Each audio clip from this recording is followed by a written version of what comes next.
My name's Chiara Sulprizio.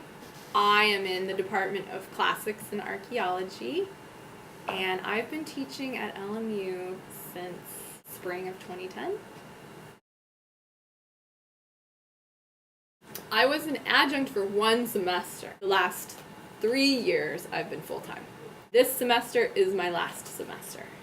It's been 7 years since I got my PhD. I spent 7 years getting my PhD. Like, if you do the math, it's time to go. I'm going to hang out with my son, who's going to be 1 year old in a couple weeks, and I'm going to start working on my credential to become a life coach.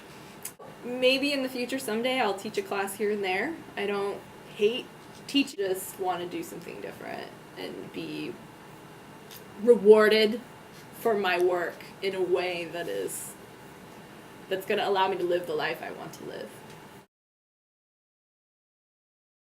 I wouldn't say that being at LMU has been any worse or better than being anywhere else. Bottom line is, like, this is not a sustainable way to live.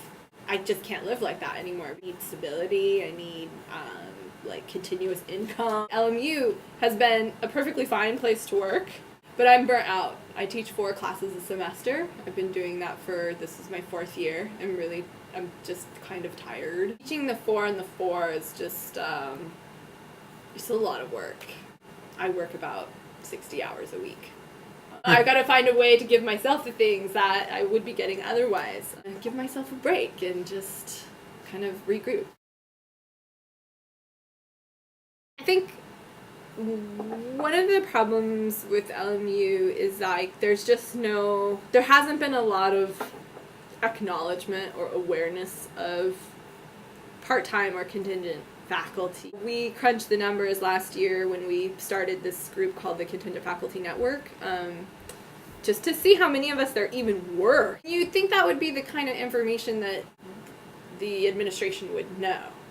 If you don't even know who you're dealing with, then how can you serve them and acknowledge them as a population? There's been slowness to acknowledge this group of people and their needs and how it changes the way that the university functions. I think that LMU is just a little bit behind the curve. So I'm not going to judge them for it one way or the other, but I do think that's created some problems for them.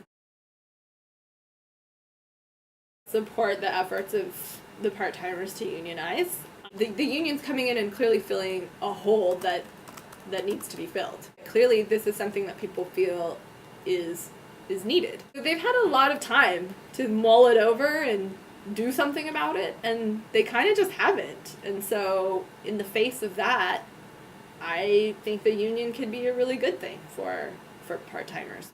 Otherwise, there's no mechanism for getting anything done. We have no voice.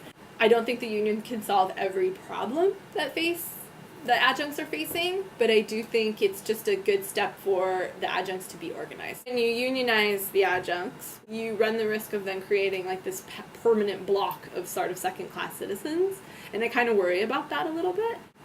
But I'm willing to overlook that concern, move away from this over-reliance on adjuncts and towards full-time workers with benefits and the whole shebang is the right move. I want to see the part-timers get the things that they want.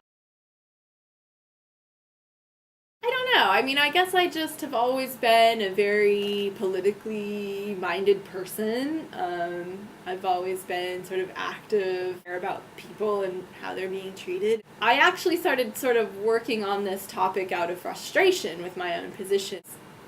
So I gave this talk in the context of classics with a couple of my other friends in classics. And that turned into a publication, really becoming interested in the topic of adjuncts. And of course I'm just here, and so I thought, well, what's going on with adjuncts here, in my own backyard, right? Instead of thinking about it in terms of my field, I started thinking about it in terms of where I was. And I just started chatting with some people about just having an event. Let's just have some meet and greets. Let's just have some parties. I started the Contingent Faculty Network as a way to just literally network. Let's create this network and so we can answer these questions for each other when they inevitably come up.